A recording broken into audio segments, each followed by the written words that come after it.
Hi, my name is Dr. Kyle Bradford Jones. I am an associate professor in family and preventive medicine at the University of Utah School of Medicine. I am also the author of 3 books and a weekly Substack newsletter. I mostly write about mental health in physicians, but also do some medical satire. And like many of you who are either existing or prospective authors, I harbor dreams of getting on the New York Times bestseller list through one of the top 5 publishing houses. However, there are many people who are interested in taking advantage of that desire and scamming us out of thousands of dollars.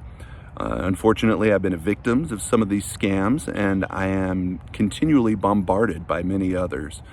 So, what should we watch out for? What resources are there to help us? How can we handle this? I'll be discussing this and some other issues related to scams in my presentation. Thanks.